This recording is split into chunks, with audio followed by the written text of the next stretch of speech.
Hello everyone, welcome to Ollywood. उम्मीद है आप सभी अच्छे होंगे और आपकी तैयारी बढ़िया चल रही होगी जेआईबी एग्ज़ाम के लिए। तो आज हम बात करने वाले हैं कि जेआईबी का फॉर्म कैसे फिल करना है। बहुत लोगों को डाउट्स होते हैं मेंबरशिप के लिए कैसे अप्लाई करना है, फॉर्म कैसे फिलअप करना है। तो जितनी भी चीज़ें हैं हम आज स्टेप बाय स्टेप देखेंगे। तो अगर आप चैनल पे नए हैं तो इसको सब्सक्राइब कर लें। जेआईबी सीआईबी से रिलेटेड बहुत सारी मैराथन सीरीज़ आती रहती हैं चैनल पर, बहुत सारे इंपॉर्टेंट अपडेट्स आपको टाइमली मिलते रहते हैं। तो चैनल को सब्सक्राइब करना ना भूलें। चलिए तो शुरू करते हैं। सबसे पहले आप अपने ब्राउज़र को ओपन करें और उसमें आप ओपन करेंगे iibf.org.in। आपने ये वेबसाइट खोली। सबसे पहले आपको ये नोटिस दिखेंगे, इसमें आपका जो रीसेंट चेंज हुआ है सिलेबस में, जो कि जून से एप्लीकेबल होगा, मई जून सेशन से, उसके बारे में जानकारी और सभी जानकारियाँ यहाँ पर आपको मिल जाती हैं। लेकिन अभी आपको इसको क्लोज करना है। इस बारे में अगर आपको कोई भी जानकारी चाहिए है तो मैंने ऑलरेडी इस पर एक वीडियो बना रखा है कि क्या चेंजेस आए हैं सिलेबस में और क्या क्या कब से एप्लीकेबल है, किस तरह से फ़र्क क्या आ गया है अभी के प्रेजेंट सिनेरियो में और आगे आने वाले जो सिनेरियो हैं उनमें। तो सब पे पूरी बात कर रखी है। आप वो वीडियो चैनल की प्लेलिस्ट में जाकर चेक कर सकते हैं। जो major changes introduce by IIBF नाम से आपको ये वीडियो मिल जाएगा। चलिए तो आप इसको यहाँ से क्लोज कर देंगे। अब आप सभी जानते होंगे कि जेआईबी के लिए अप्लाई करने के लिए सबसे पहले आपको आईआईबीएफ का मेंबर होना ज़रूरी है। तो आईआईबीएफ की मेंबरशिप आपकी वन टाइम मेंबरशिप होती है, आपको बस एक बार लेनी होती है और वो फिर आपके थ्रू आउट योर लाइफ वो आपके साथ रहेगी। तो यहाँ पे हम करते हैं अप्लाई नाउ। अप्लाई नाउ पे जब हम जाएंगे तो मेंबरशिप को हमको सेलेक्ट करना है। इसमें आने के बाद आपको बहुत सारी इन्फॉर्मेशन दिए गए हैं, फ्रीक्वेंटली आस्क्ड क्वेश्चंस हैं, हाउ टू अप्लाई है, इंस्ट्रक्शंस टू द एप्लीकेंट्स है, आईडी प्रूफ की जानकारी, कौन से वैलिड हैं कौन से नहीं हैं, सभी दी गई हैं। आपको जाना है ऑर्डिनरी मेंबर रजिस्ट्रेशन पे। एक बार आप इधर आ गए तो आपको यहाँ पे अपना पूरी डिटेल्स फिल करनी है। यहाँ पे फर्स्ट नेम आप अपने नाम के सामने क्या लगाते हैं, जैसे कि हमने यहाँ पे लिया है मिस शुभी, तो इस तरह से मान लीजिए कि कोई एक मिडिल नेम अगर आपका है तो फिर आप यहाँ पे लिख देंगे। इसके बाद यहाँ पे आपने अपना लास्ट नेम लिखा हुआ है। तो ये जो नॉर्मल आपकी फॉर्म आप जैसे फिल करते आ रहे हैं हमेशा से, एग्ज़ाम के लिए फॉर्म भरते थे, तो बिल्कुल उसी तरह है, कुछ भी यहाँ पे नया नहीं है। इधर पे name as to appear on card, जो आपको आपका जो नाम, आपके जितने आईडी कार्ड्स हैं, जो भी आपकी प्रूफ ऑफ आइडेंटिटी आप लेकर जाएंगे, जो भी आपका बैंक आईडी कार्ड है उसमें जो नाम है आप उसी नाम को यहाँ पे भी लिख देंगे। इसके बाद आप यहाँ पे एड्रेस लिखेंगे। एड्रेस लिखते समय एक बात का ध्यान रखना है कि जैसे हमारी आदत होती है कि कई बार अगर हम अपना एड्रेस लिख रहे हैं तो पहले हम अपना नाम लिखते हैं, तो आपको यहाँ नाम रिपीट नहीं करना है। आपको अपना जो रेसिडेंशियल एड्रेस है, जहाँ आप अभी रह रहे हैं, मान लीजिए कि आप मुंबई में पोस्टेड हैं, तो आपने यहाँ पे अपना मुंबई का एड्रेस डालना है पूरा। इसके बाद अगर यही आपका परमानेंट एड्रेस है तो आप यहाँ पे टिक करेंगे, अगर नहीं है तो आप इसको डिसेलेक्ट करके और यहाँ पे अपना जो परमानेंट एड्रेस है उसको फिलअप कर देंगे। ये सारी आपने एड्रेस की इन्फॉर्मेशन दी। यहाँ पे आपको पिन कोड डालना है। डेट ऑफ बर्थ डालते समय बहुत ध्यान रखिए, बिल्कुल ध्यान से इन सभी चीज़ों को फिलअप करना है आपको। इसके बाद आपका क्वालिफिकेशन क्या है, आप अंडर ग्रेजुएट हैं, ग्रेजुएट हैं, पोस्ट ग्रेजुएट हैं, जो भी हैं। इसके बाद आप अगर हमने कोई भी एक चीज़ सेलेक्ट कर लिया है, जैसे कि हमने ग्रेजुएट सेलेक्ट कर लिया है, उसके बाद आपका सबसे पहले आपको सेलेक्ट करना है कि किस क्षेत्र में आपने ग्रेजुएशन किया है। तो जैसे मान लीजिए कि हमने बीई किया हुआ है तो बीई कर दिया है यहाँ पे। अब आप कौन से बैंक में काम कर रहे हैं प्रेजेंटली, तो इनमें से कोई भी जो बैंक है आपका, आप पूरी लिस्ट में से देख सकते हैं, वो बैंक आपने सिलेक्ट कर लेना है यहाँ पे। जब आपने सिलेक्ट कर लिया तो उस बैंक का भी जो पर्टिकुलर ब्रांच होगा, आपका ऑफिस होगा, वो आपको ब्रांच नेम यहाँ पे लिख देना है। ये ड्रॉप डाउन मेन्यू नहीं आएगा, इसलिए इधर पे आपको मैनुअली टाइप करना है। आपकी डेजिग्नेशन क्या है इस बैंक में, तो आप अपनी डेजिग्नेशन लिख देंगे। सीनियर मैनेजर, मैनेजर, क्लर्क, जो भी है आपका रोल अभी, वो आप लिखेंगे यहाँ। क्लरिकल स्टाफ, सभी चीज़ें यहाँ पे दिए हुए हैं। इसके बाद आप अपनी बैंक आईडी डालेंगे। तो अगर हमने ऐसे अपनी बैंक आईडी डाल दी, जो भी आपकी बैंक की आईडी होगी उसको आप एंटर करेंगे। ठीक है।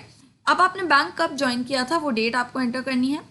ईमेल आईडी एंटर करना है। ईमेल आईडी का आप ध्यान रखें क्योंकि सारे कम्युनिकेशन इसी पे आने वाले हैं।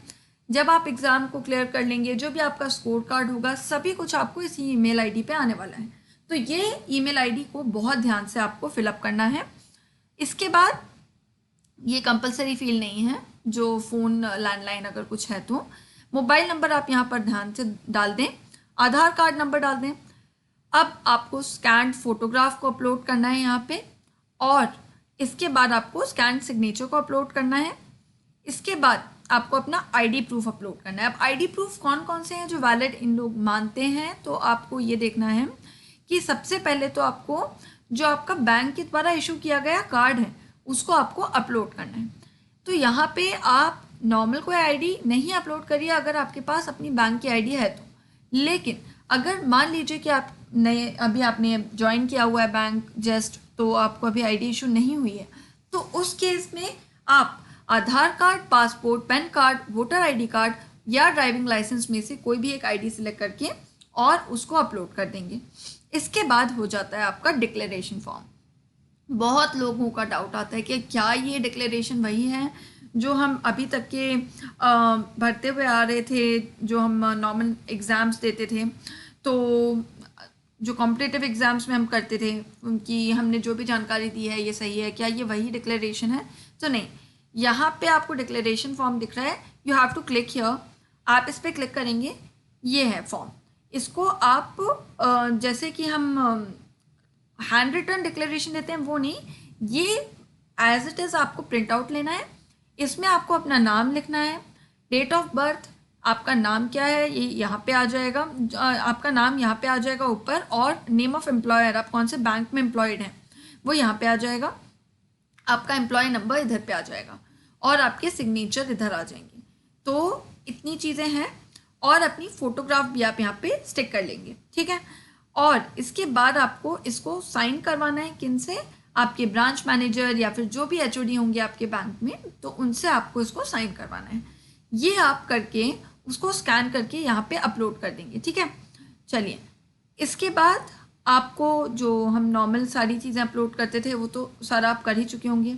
यहाँ पे आपको अपना PWD स्टेटस बताना है, क्या आप PWD कैटेगरी से बिलोंग करते हैं। अगर नहीं तो आप नो पे क्लिक करेंगे, अगर हाँ तो आप यस पे क्लिक करेंगे।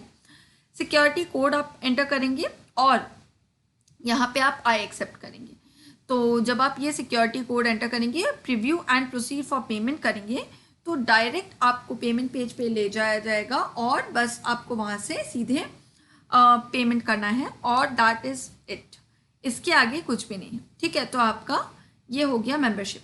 अब आप मेंबर बन गए, अब आपके पास मेंबरशिप नंबर आ गया, तो अब आपको क्या करना है? अब आप आएंगे जो JIIB एग्ज़ाम है उसके लिए अप्लाई करने।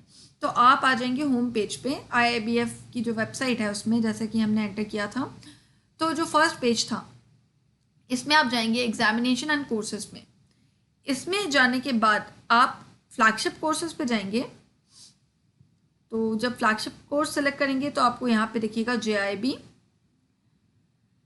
यहाँ पर आपको सारी जानकारियाँ दी गई हैं कि क्या टाइमलाइंस हैं, कब से कब तक के। अगर आप रजिस्ट्रेशन, और एक और बात मैं बताना चाहूँगी कि अगर आप रजिस्ट्रेशन करवा रहे हैं, जल्दी से जल्दी अगर आप करेंगे तो आपको अपना प्रेफर्ड स्लॉट और प्रेफर्ड जो सेंटर है वो मिल जाएगा, क्योंकि ये first come first serve basis होता है। अगर मैंने आज रजिस्टर किया तो जो भी अवेलेबल होंगे सेंटर्स वो मुझे शो हो जाएंगे। तो ये इस प्रकार काम करता है, ठीक है। इसके बाद अब आप देख लें, तो जैसे कि अगर हम कोई भी डेट्स को आप, पहले तो होता है एक आपका नॉर्मल एग्जामिनेशन फ़ी वाली डेट्स, उसके बाद आपने अगर उसको, जैसे इधर पे आप देख रहे हैं 1 सितंबर से 7 सितंबर आपका नॉर्मल एग्जामिनेशन फ़ी है, फिर 8 से 14 सितंबर आपका नॉर्मल फ़ी प्लस 100 रुपी है, और 15 से 21 सितंबर आपका नॉर्मल फ़ी प्लस 200 रुपी है, ठीक है। और उसके बाद आप फॉर्म फिल नहीं कर सकते। तो ये हो गए आपके जो टाइमलाइंस हैं, ठीक है। तो ये सभी चीज़ों को आप बहुत ध्यान से देख लें। अब इसके बाद आपको क्या करना है? तो इसके बाद आपको अप्लाई करना है, ठीक है। तो अप्लाई ऑनलाइन पे आप क्लिक करेंगे, फिर आप मेंबर लॉगिन पे जाएंगे, क्योंकि अब आप मेंबर बन चुके हैं। अब आप JIIB पे क्लिक करेंगे। यहाँ पे आपको अपना मेंबरशिप आईडी डालना है और यहाँ पर आपको जो पासवर्ड है वो डालना है, और ये डालकर आप फिर उसके बाद एंटर करेंगे। और उसके बाद जब आपने ये प्रोसेस पूरा कर लिया होगा तो इसके बाद क्या होगा, इसके बाद आपको जो नॉर्मल फॉर्म है वो शो हो जाएगा। ठीक है, तो मुझे उम्मीद है कि यहाँ तक तो आपको पूरी तरह समझ आ रहा होगा कि किस तरह से ये रजिस्ट्रेशन करना है।